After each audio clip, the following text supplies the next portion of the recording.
재수 없게 시리. 내 놈은 평생 남의 집 담벼락이나 핫다가 똥통에 빠져 죽을 상이다.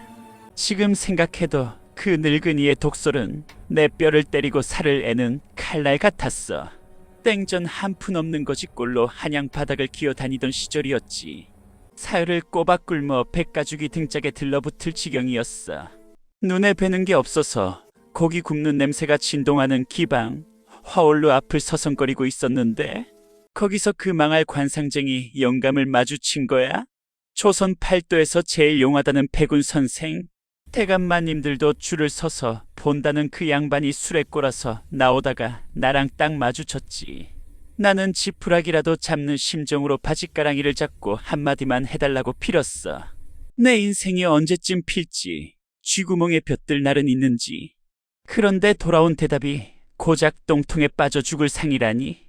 아이고 내 팔자야. 나는 억울하고 분해서 눈물도 안 나오더군. 주변에 있던 하인 놈들이 킥킥대며 소금을 뿌려댔어. 매정하게 쫓겨나 차가운 돌바닥에 주저앉아 있는데 화올루에 닫힌 대문 틈으로 은은한 향내가 훅 끼치더군. 싸구려 분 냄새가 아니었어. 깊은 산속 난초향 같은 아주 고귀하고 서늘한 향기. 육중한 나무 대문이 열리고 누군가 모습을 드러냈어. 화올루의 주인이자 한양 제일의 기생이라 불리는 매양이었지. 그 여자가 나오자 소란스럽던 거리가 순식간에 쥐 죽은 듯 조용해졌어. 비단 치맛자락을 끌며 내 앞에 선 그녀가 쭈그리고 앉아 나와 눈을 맞추더군. 촛불에 비친 그 눈동자가 어찌나 깊고 묘하던지 나는 숨 쉬는 것도 잊어버렸어. 다들 매양이가 더러운 거지를 쫓아낼 거라 생각했겠지. 그런데 그녀의 입에서 나온 말은 내 귀를 의심케 했어. 들어오시지요. 네, 저 말입니까요? 그래요. 백운 선생이 틀렸다는 걸 내 눈으로 직접 확인해보고 싶군요. 얼떨결에 나는 그녀의 손에 이끌려 그 화려한 기방 안으로 발을 들였어. 하인들이 기겁을 했지만 매양이 눈짓 한 번에 아무도 말리지 못했지.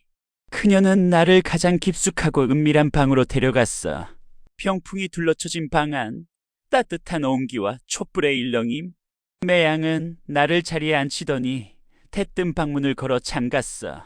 철컥! 그리고는 뚫어지게 내 얼굴을 쳐다보며 나직하게 속삭이는 거야? 당신 정말로 똥통에 빠져 죽을 것 같소. 내 눈엔 나라를 뒤흔들 상으로 보이는데 그녀의 하얀 손이 꼬질꼬질한 내 턱을 들어 올렸어. 심장이 터질 것만 같았지. 그런데 그 다음 말이 더 기가 막혔어. 벗어보세요. 얼굴 말고 당신의 진짜 관상을 봐야겠으니. 벗으라니요? 이 누추한 몸뚱아리를 말이요? 나는 내 귀를 의심했어. 천하의 매양이가 대감마님들도 함부로 손목 한 번 못 잡는다는 그 도도한 기생이 냄새나는 거지. 놈 앞에서 옷을 벗으라니. 이게 꿈인가 생시인가 싶어 허벅지를 꼬집어봤지만 아프기만 하더군. 매양이는 눈 하나 깜짝 안 하고 부채를 쫙 펴서 입가를 가리며 웃었어. 왜요? 사내 대장부가 부끄러움이라도 타는 게요? 관상을 보려면 속까지 훤히 들여다봐야 하는 법. 내 눈을 속일 생각일랑 마셔. 그 눈빛이 어찌나 매섭고도 유염한지 나는 홀린 듯이 낡은 삼배 바지 끈을 풀 수밖에 없었어.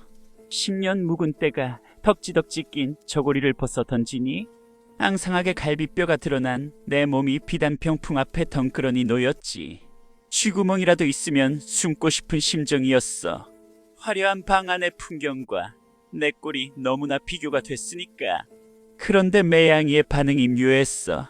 코를 막고 인상을 찌푸릴 줄 알았는데 오히려 자리에서 일어나 내 주위를 천천히 빙빙 도는 거야. 마치 말장수가 튼튼한 말을 고르듯 내 어깨며 등짝을 꼼꼼히 훑어보더군.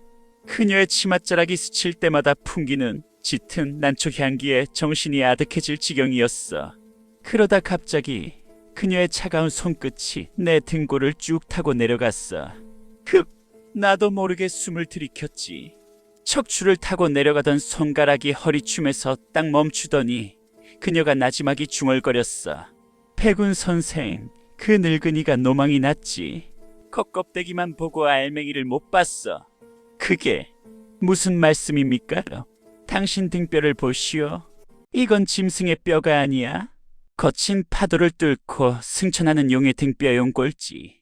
흙 속에 묻혀 있어서 아무도 몰라봤을 뿐. 그녀는 곧바로 하인들을 불러 뜨거운 물과 향기로운 조각 비누를 대령하라고 일렀어. 그리고는 믿을 수 없는 행동을 했지. 팔을 걷어붙이고 직접 내 몸을 씻기기 시작한 거야. 따뜻한 물이 닿고 그녀의 부드러운 손길이 닿을 때마다 떼국물이 줄줄 흘러내렸어. 부끄러움도 잠시, 태어나서 처음 받아보는 호사의 눈물이 핑 돌더군. 한참을 씻고 나니 거울 속에 웬 낯선 사내가 서 있었어. 씻겨 놓으니 제법 어깨도 벌어지고 눈매도 살아있는 게 내가 봐도 거짓골은 면했더라고. 매양이는 만족스러운 듯 고개를 끄덕이며 장롱에서 최고급 비단옷 한 벌을 꺼내 던져 주었어. 입으세요. 오늘 밤 당신은 거지가 아닙니다. 그럼 제가 누굽니까? 내가 떨리는 손으로 비단옷을 받아들자 매양이가 내 귓가에 입술을 바짝 대고 속삭였어. 그 말은 백운 선생의 독설보다 더 충격적이었지.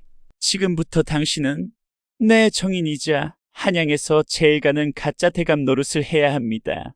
만약 내 말을 거역하거나 연기가 서툴러 들통이 난다면 그녀는 품속에서 은장도를 꺼내 탁자 위에 쾅 하고 꽂았어. 서슬퍼런 칼날이 촛불에 번뜩였지. 그땐 내 손으로 그 용의 등뼈를 끊어버릴 겁니다. 할 수 있겠어? 어깨 펴세요. 눈을 깜빡이지 마세요. 당신은 지금 조선팔도 돈줄을 쥐고 흔드는 거상입니다. 저들은 당신 발밑에 기어다니는 개미들이고 매양이 옷매무새를 다듬어주며 나지게 일렀어. 심장이 밖으로 튀어나올 것 같았지만 나는 이를 악물고 고개를 끄덕였지. 은장도의 서늘한 감촉이 아직도 생생했거든. 여기서 실수하면 죽는다. 아니, 죽는 게 나을지도 모르지. 문이 열리고 화원루의 본관으로 들어서자 왁자지껄하던 소음이 일순간 잦아들었어. 검은 곳 소리도 기생들의 웃음소리도 뚝 끊겼지. 수백 개의 눈동자가 나를 향해 꽂히는데 오금이 저려 주저앉을 뻔했어. 불과 몇 시간 전만 해도 저 문 밖에서 밥 좀 달라고 읍소하던 내가 지금은 비단옷을 휘감고 그들 정수리를 내려다보고 있다니 참으로 기가 막힌 노릇이었지. 어서 오십시오, 김나리. 자리가 준비되었습니다. 매양은 나를 가장 상석인 중앙 탁자로 이끌었어. 그곳엔 이미 한 사내가 앉아 있었는데 보는 순간 숨이 턱 막히더군. 한양 도깨비라 불리는 최대감이었어. 투전으로 양반들 재산을 싹쓸이하고 빚진 자는 뼈까지 발라먹는다는 그 악명 높은 타짜.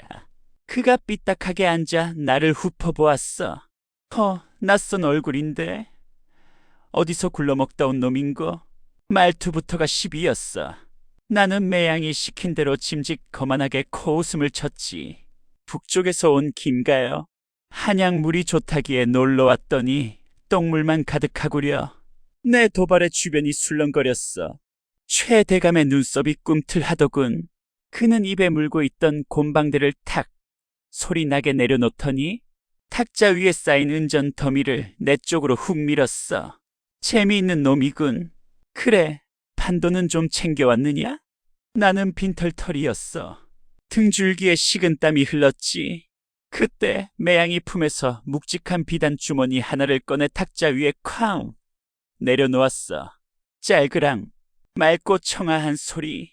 주머니 입구가 벌어지자 그 안에서 번쩍이는 황금 두꺼비가 모습을 드러냈어. 사람들의 눈이 뒤집히는 소리가 들리더군. 이 정도면 대감 코수용 값은 되겠어? 내가 툭 던지자 최 대감의 눈에 탐욕과 살기가 동시에 번뜩였어. 좋다. 오늘 밤 내 놈의 가죽을 벗겨주마. 패가 돌기 시작했어. 손에 쥔 투전패가 미끄러울 정도로 손이 떨렸지만 나는 탁자 밑에서 허벅지를 꼬집으며 참았어. 판이 거듭될수록 내 앞에 쌓였던 황금이 야금야금 최 대감 쪽으로 넘어갔어. 놈은 귀신이었어. 내 패를 훤히 꿰뚫고 있는 것 같았지. 마지막 판. 최 대감은 남은 재산을 몽땅 걸고 거기에 자기 집 문서까지 얹었어. 나는 이걸 걸겠다. 넌 남은 게 없지. 그럼 무엇을 걸 테냐? 내 놈의 그 잘난 혀라도 걸 테냐? 막막했어. 매양의 황금도 바닥이 났거든. 내가 우물쭈물하고 있는데 구석에서 술을 마시던 누군가가 비틀거리며 다가왔어. 자, 잠깐. 스톱. 술 냄새를 풍기며 내 얼굴을 들이밀고 쳐다보는 노인. 아까 나에게 악담을 퍼부었던 관상쟁이 백운 선생이었어. 그가 개슴츠레한 눈으로 나를 뚫어지게 보더니 소리쳤어. 이놈. 아까 그거지 놈 아니냐? 관상이 왜 이래? 어깨 펴세요. 눈을 깜빡이지 마세요. 당신은 지금 조선팔도 돈줄을 쥐고 흔드는 거상입니다. 저들은 당신 발밑에 기어다니는 개미들이고 매양이 옷매무새를 다듬어주며 나지게 일렀어. 심장이 밖으로 튀어나올 것 같았지만 나는 이를 악물고 고개를 끄덕였지. 은장도의 서늘한 감촉이 아직도 생생했거든. 여기서 실수하면 죽는다. 아니, 죽는 게 나을지도 모르지. 문이 열리고 화원루의 본관으로 들어서자 왁자지껄하던 소음이 일순간 잦아들었어. 검은 곳 소리도 기생들의 웃음소리도 뚝 끊겼지. 수백 개의 눈동자가 나를 향해 꽂히는데 오금이 저려 주저앉을 뻔했어. 불과 몇 시간 전만 해도 저 문 밖에서 밥 좀 달라고 읍소하던 내가 지금은 비단 옷을 휘감고 그들 정수리를 내려다보고 있다니 참으로 기가 막힌 노릇이었지. 어서 오십시오, 김나리. 자리가 준비되었습니다. 매양은 나를 가장 상석인 중앙 탁자로 이끌었어. 그곳엔 이미 한 사내가 앉아 있었는데 보는 순간 숨이 턱 막히더군. 한양 도깨비라 불리는 최대감이었어. 투전으로 양반들 재산을 싹쓸이하고 빚진 자는 뼈까지 발라먹는다는 그 악명 높은 타짜. 그가 삐딱하게 앉아 나를 훑어보았어. 낯선 얼굴인데 어디서 굴러먹다 온 놈인고? 말투부터가 시비였어. 나는 매양이 시킨 대로 짐짓 거만하게 코웃음을 쳤지. 북쪽에서 온 김가요. 한양 물이 좋다기에 놀러왔더니 똥물만 가득하구려.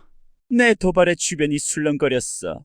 최 대감의 눈썹이 꿈틀하더군. 그는 입에 물고 있던 곰방대를 탁 소리나게 내려놓더니 탁자 위에 쌓인 은전 더미를 내 쪽으로 훅 밀었어. 재미있는 놈이군. 그래, 판도는 좀 챙겨왔느냐? 나는 빈털털이었어. 등줄기에 식은땀이 흘렀지.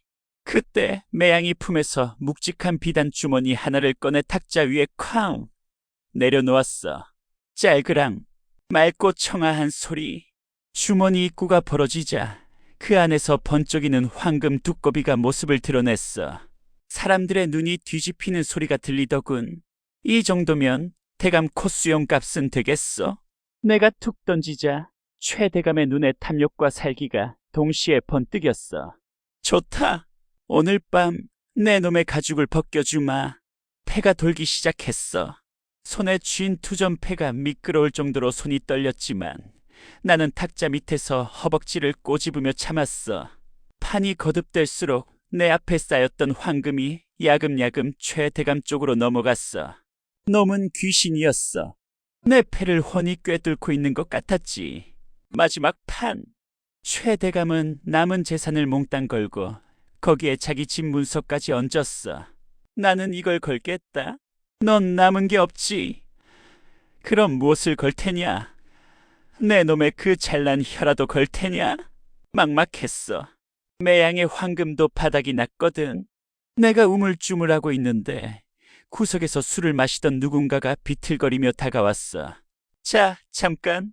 스톱. 술 냄새를 풍기며 내 얼굴을 들이밀고 쳐다보는 노인. 아까 나에게 악담을 퍼부었던 관상쟁이 백운 선생이었어. 그가 개슴츠레한 눈으로 나를 뚫어지게 보더니 소리쳤어. 이놈. 아까 그거지 놈 아니냐? 관상이 왜 이래? 매양아. 내 입에서 터져나온 건 짐승의 울부짖음이었어. 내 앞을 가로막은 매양이의 하얀 저고리 어깨 죽지에서 시뻘건 피가 확 솟구쳤거든. 최 대감의 칼끝이 내 심장이 아니라 그녀의 고운 어깨를 파고든 거야? 매양이는 고통스러운 신음 한 번 내지 않고 스르르 내 품으로 무너져 내렸어. 이 인연이 왜 끼어들어서. 최 대감도 놀랐는지 피 묻은 칼을 든 채 뒷걸음질 쳤어. 천하의 남봉꾼도 기생조합의 우두머리인 매양이를 찔렀으니 뒷감당이 무서웠겠지. 하지만 내 귀엔 아무것도 들리지 않았어. 내 품에 안긴 매양이의 따뜻한 피가 내 손을 적시는 순간 머릿속에서 뭔가 뚝하고 끊어지는 소리가 났거든. 평생을 굽실거리며 살았어. 밥 한 덩이 얻어먹으려 개처럼 꼬리치고 매질을 당해도 해거리던 비굴한 인생이었지. 그런데 나를 사람 대접해준 유일한 여인이 내 눈앞에서 피를 흘리고 있잖아. 으아! 나는 매양이를 조심스레 눕히고 바닥에 떨어진 투전판 나무판을 집어들었어. 그리고는 미친 듯이 최 대감에게 달려들었지. 내 눈에서 시퍼런 불꽃이 튀었나 봐. 호랑이 같던 최 대감이 내 기세에 눌려 힉이라고 주저앉더군. 퍽! 억! 나는 사정없이 투전판을 휘둘렀어. 최 대감의 가시 박살나고 상투가 풀려 미친년 꼴이 됐지. 감히 누굴 건드려. 주변 양반들이고 하인들이고 아무도 못 말렸어. 내 모습이 꼭 지옥에서 올라온 야채 같았대. 그때 구석에 찌그러져 있던 백운 선생이 벌벌 떨며 중얼거리는 소리가 들렸어. 컥! 보인다. 보여. 이마에 뿔이 돋고 눈에서 광채가 뿜어져 나오는구나. 저건 잠자던 용이 영린을 건드려 깨어난 형국이야. 건장한 왈패들이 우르르 몰려와 나를 뜯어말리고 나서야 겨우 상황이 정리됐어. 최 대감은 피떡이 된 얼굴로 하인들 등에 엎혀나가면서도 악을 썼지. 두고 보자. 내 형조판서 대감께 고해서 내 놈들 씨를 말려버릴 테다. 그 놈이 사라지고 난 뒤 화올로 아는 피비린내와 침묵만 남았어. 나는 덜덜 떨리는 손으로 매양이를 다시 안아들었지. 그녀의 얼굴이 백지장처럼 하얗게 질려 있었어. 이보시오. 의원, 당장 의원을 불러라. 내가 고래고래 소리를 지르는데 매양이가 힘겹게 눈을 뜨더니 피 묻은 손으로 내 볼을 쓰다듬었어. 나리, 이제야? 진짜 사내 얼굴이 되셨네? 그녀는 희미하게 웃으며 내 옷깃을 잡아당겨 귓속말을 남겼어. 서랍장, 아래 칸에 지부책이 있어요. 그걸 찾아서. 말을 맺기도 전에 매양이의 고개가 툭 떨어졌어. 매양아, 정신 차려, 매양아. 매양이가 피를 흘리며 쓰러진 그 밤, 화올루는 순식간에 아수라장이 됐어. 포졸들이 들이닥쳤지. 최대감 놈이 제 몸값 부서진 걸 핑계로 나를 살인 미수범으로 몰아넣은 거야? 나는 포승줄에 묶여 끌려가면서도 매양이가 말한 치부책을 생각했어. 놈들이 눈독 들이는 사이 나는 매양이 방 서랍장 밑바닥에 붙어있던 얇은 책자 하나를 몰래 품속 깊이 찔러 넣었지. 그게 내 목숨줄이 될 줄은 꿈에도 모르고 말이야. 이놈, 내 죄를 내가 알렸다. 형조 옥사에 갇힌 지 사흘째. 최 대감은 밤마다 찾아와 내 주리를 틀었어. 뼈가 으스러지는 고통에 정신이 아득해졌지만 나는 입을 꾹 다물었어. 놈이 원하는 건 내 목숨이 아니라 품속의 치부책이라는 걸 눈치챘거든. 내 이놈, 그 장부를 내놓으면 살려는 주마. 내 놈들 더러운 이름이 적힌 종이라 똥 닦는데 다 써버렸다. 내가 핏물을 뱉으며 쏘아붙이자 최 대감 얼굴이 불그락불락해졌지. 그때 감옥 창살 너머로 익숙한 얼굴이 보였어. 관상쟁이 백운 선생이었어. 옥졸에게 뇌물을 먹이고 들어온 영감은 피투성이가 된 나를 보며 혀를 찼어. 쯧쯧, 꼴이 말이 아니군. 헌데 말이야, 자네 관상이 또 변했어. 며칠 전엔 똥통상이더니 화올루에선 잠룡개천의 용이 보였고 지금은 호랑이의 눈을 하고 있구먼. 죽음 앞에서도 꺾이지 않는 그 기세. 그게 바로 귀인의 상이지. 영감은 곰팡이 핀 주먹밥 하나를 던져주며 묘한 말을 남겼어. 내일 판가름이 날 걸세. 때가 되면 호랑이가 포효를 해야 산짐승들이 길을 비키는 법이야. 다음 날 형조 마당에서 재판이 열렸어. 최 대감과 한패인 형조판서가 나를 당장 참수하라고 소리쳤지. 망나니가 칼에 물을 뿜는 순간이었어. 나는 품속에 숨겨뒀던 피와 땀에 전 지부책을 꺼내 허공에 높이 치켜들었어. 멈추시오. 여기 나라의 녹을 먹는 도둑놈들의 명단이 있어. 내 고함 소리가 어찌나 컸던지 마당이 쩌렁쩌렁 울렸어. 형조판서가 사색이 되어 뺏으려던 찰나 그 책 이리 가져오라는 묵직한 목소리가 들렸어. 병풍 뒤에서 지켜보던 암행어사 출두였지. 사실 백운 선생이 미리 어사또에게 언지를 넣어둔 거였어. 어사또가 지부책을 펼치자마자 최 대감과 형조판서의 얼굴은 흑빛이 됐지. 거기엔 뇌물, 횡령, 매관매직의 증거가 빼곡했거든. 저 놈들을 당장 하옥하라. 추상 같은 호령의 포졸들이 최 대감을 덮쳤어. 놈이 끌려가며 나를 노려봤지만 나는 더 이상 피하지 않고 똑바로 그 눈을 쏘아봤지. 놈은 눈을 깔더군. 내 기세에 눌린 거야? 그 공로로 나는 면천은 물론이요. 어사또의 추천으로 무관 말단직을 얻게 됐어. 벼락출세였지. 관복을 입고 제일 먼저 달려간 곳은 매양이 누워있는 의원이었어. 다행히 급소는 피했다더군. 깨어난 매양이는 관복 입은 나를 보며 하염없이 눈물을 흘렸어. 나리, 정말 해내셨군요. 제 눈이 틀리지 않았습니다. 아니요, 당신이 내 등뼈를 세워주지 않았어. 평생 갚으며 살리다. 세월은 유수와 같이 흘러 10년 뒤 나는 임금님의 신임을 얻어 형조판서 자리에까지 올랐어. 거지꼴로 밥동냥하던 놈이 남의 죄를 다스리는 판서가 된 거야? 사람들은 나를 거지 정승이라 부르며 칭송했지. 어느 날 내가 가마를 타고 화올로 앞을 지나는데 웬 젊은 거지가 길을 막고 구걸을 하는 거야? 하인들이 쫓아내려는데 내가 손을 들어 말렸지. 가마에서 내려 그 젊은이의 턱을 들어 올리니 눈빛이 예전의 나처럼 도끼가 서려 있더군. 나는 품에서 금전 한 잎을 꺼내 쥐어주며 말했어. 이보게, 자네 관상이 똥통에 빠질 상이구먼. 예. 허나 마음먹기에 따라 이용이 될 수도 있는 상이야. 겉껍데기는 중요치 않네. 자네 등뼈에 무엇을 심느냐에 달렸지.